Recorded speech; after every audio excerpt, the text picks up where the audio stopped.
안녕하세요, 여러분. 이세미입니다.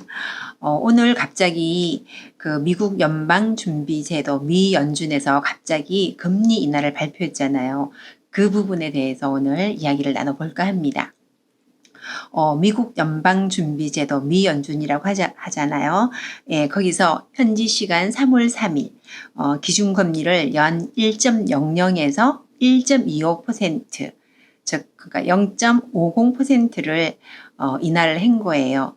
어떻게 보면 이 포인트는 굉장히 높은 포인트예요. 그 포인트를 지금 갑자기 내린 거거든요.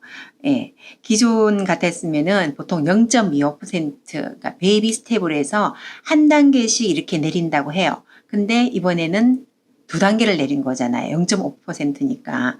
예. 그럼 0.5%를 한꺼번에 내린 셈인데, 이렇게 내린 게 이번만이 아니고, 우리 2001년 9.11 테러가 있었잖아요. 그때 9.11 테러 직후인 9월 19일에 한번 내렸었고요. 그리고 2008년 금융위기 때에도 또 한번 이렇게 왕창 이렇게 두 단계로 해서 내린 적이 있었어요. 그러니까 어떻게 보면은 2008년 이후에 그러니까 최대로 많이 지금 금리 인하를 한 셈이에요. 네. 이렇게 이제 금리 인하가 됨으로써 우리나라 한국은행 이주열 하는 총재가 이제 이렇게 이야기를 했잖아요. 그 금리 인하 가능성을 이렇게 시사를 했어요. 그러니까 한편에서는 이 총재는 어떻게 보면 이런 통화 정책만으로는 지금 전 세계적으로 코로나19 때문에 뭐 사회, 경제적 여러 가지 문제들이 지금 패단이 많잖아요. 그 부분들을 다 해소할 수는 없다. 예, 특히 우리나라 같은 경우에도 그 코로나19의 그 파급 영향 효과가 너무 크니까 이것만 가지고 해소하기는 좀 역부족이다. 예, 그렇게 해서 경기 부양책으로 역대 네 번째인 11조 7천억 원이라는 아주 큰 규모의 경기 부양책을 내놨어요. 네, 추가 경정 예산을 그렇게 편성을 한다고 했습니다. 예, 그리고 올 4월에 금통위에서 금리 인하할 것을 예상을 한다고 하셨어요.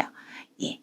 자, 여기서 미국 기준 금리 인하가 우리랑 무슨 관계가 있는 건데 왜 이렇게 매스컴에서 많이 떠드느냐 그렇게들 생각하시는 분들도 있을 거예요.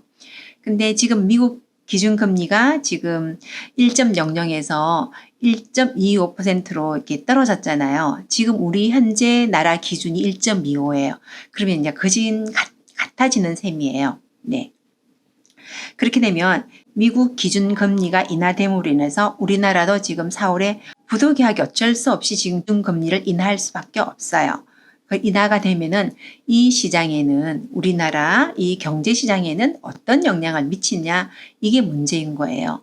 예. 지금 우리 시장을 보면은 경기는 어떻게 보면 완전 불황이잖아요. 그렇죠? 경기 불황이죠. 저성장이에요. 그리고 마이너스 물가입니다.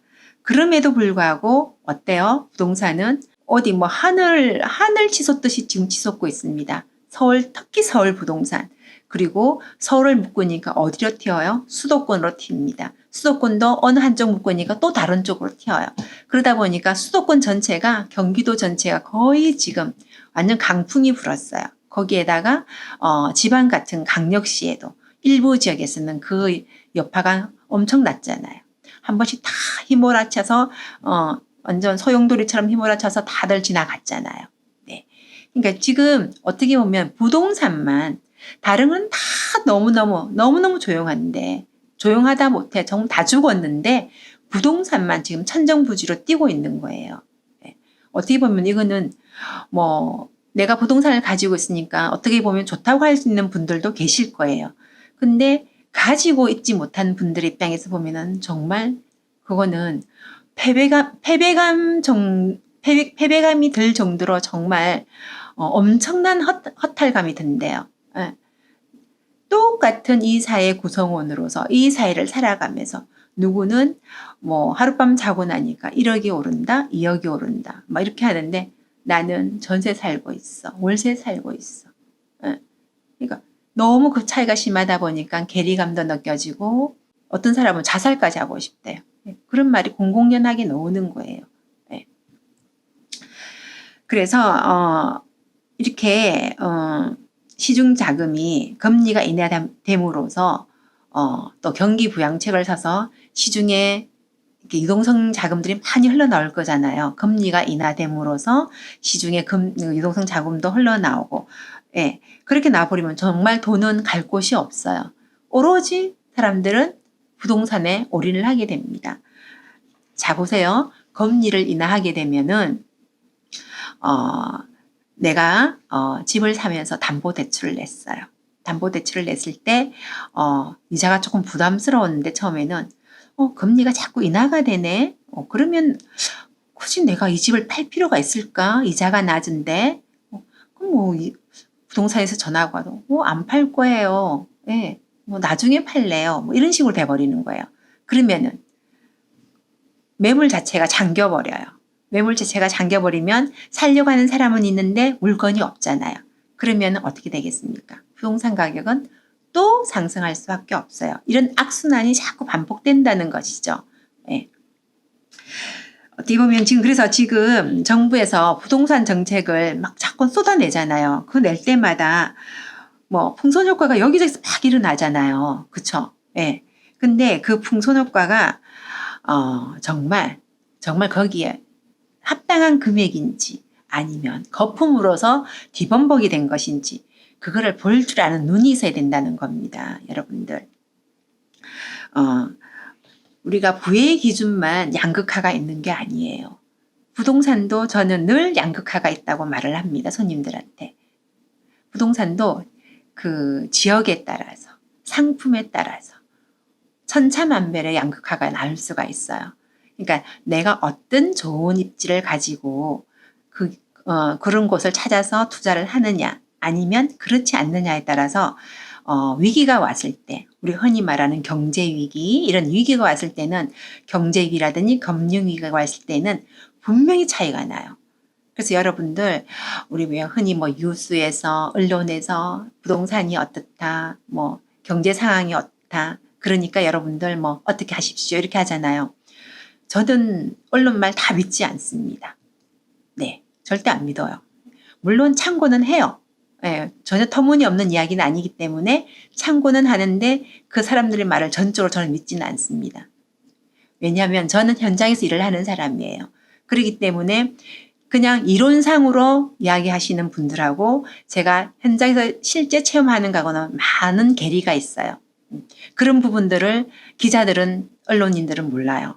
예, 그리고 그걸 작성하시는 기자들도 전혀 모르고요. 그러다 보니까 그런 부분에 대해서 제가 많은 것을 느꼈기 때문에 이때까지 제가 일을 해오면서 그래서 저는 언론, 뉴스 이런 말 잘 믿지를 않아요. 어떻게 보면은 제 고집이라고도 할 수 있지만 저는 제 주관을 따라서 일을 해요. 예. 그리고 그렇게 하기 위해서는 여러분들 충분한 공부가 되어 있어야 합니다. 학습이 되어 있어야 합니다. 그냥 무턱대고 놓고 뭐 TV에서 나오는 말 저 이세미 소장님이 저렇게 이야기하시니까 나 안 믿을래요. 그게 아니고요. 제 말도 믿지 마세요, 여러분들. 제 말도 믿지 말고요. 누구 말도 믿지 말고 오직 자기 자신만 믿으세요. 그러면서 자기 아집에 잡히라는 게 아니에요.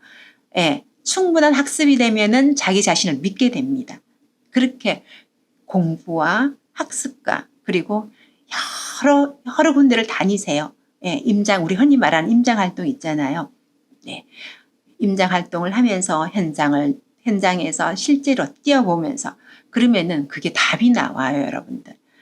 아무리 뭐 유튜브 동영상이라든지 뭐 인터넷 블로그라든지 그리고 TV 언론에서 이렇다 저렇다들 이야기를 굉장히 많이 하잖아요.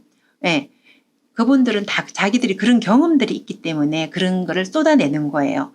예. 근데 그게 다들 또 사람들마다 기준과 가치가 틀리기 때문에 다 맞다고도 할 수가 없어요. 그러니까 그런 거는 내 것으로 만들기 위해서는 내가 공부가 되어야 한다는 겁니다.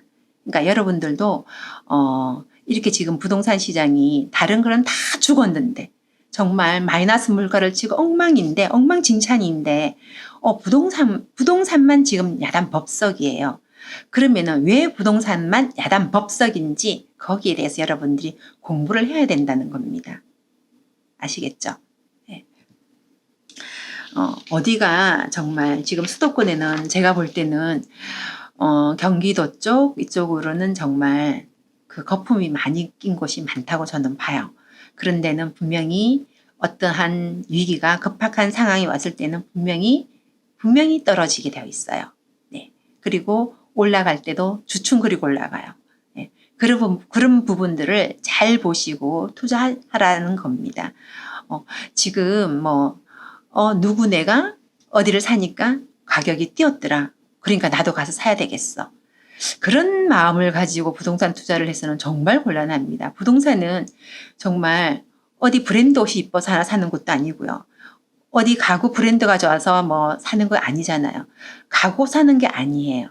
몇억, 몇십억짜리 정말 그 재화를 사는 겁니다. 근데 거기를 주위 사람들의 말에 현혹이 되어서 뭐 그 분위기에 휩쓸려서 누가 저 지역 괜찮대. 그러니까 나도 같이 사야지. 누구 엄마 같이 가서 사요. 그거 아니에요. 부동산은. 절대 그렇게 하시면 안 돼요. 그러니까 여러분들 정말 어디가 금이고 어디가 돌인지 어디가 옥이고 어디가 돌인지 옥석을 분명히 가릴 줄 아는 그런 눈을 가지셔야 된다는 겁니다. 특히 이런 위기에서는. 그쵸? 지금 보면 우리 지금 사회 전반적으로 경제, 사회, 정치 다 혼란스러운 때입니다. 맞잖아요. 지금 너무너무 혼란스러운 때예요. 그죠? 거기다가 부동산은 뭐 천정부지로 지금 치솟고 있고, 예.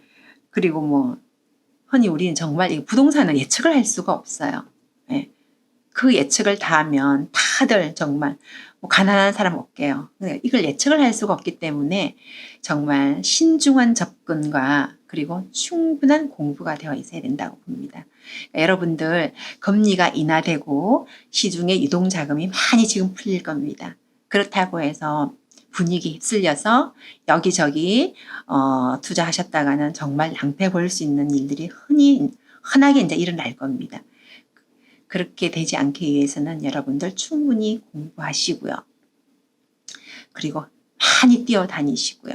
네, 그리고 주위에 능력 있으신 소장님들 옆에 두시면서 많이 활용해 보세요.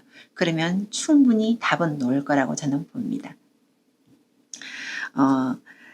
지금 당장 핫하다는 뭐 수도권 어디 예.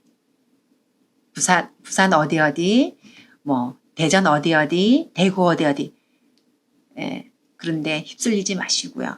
예. 소신 있게 예. 내가 공부가 돼 있으면 소신이 생겨요.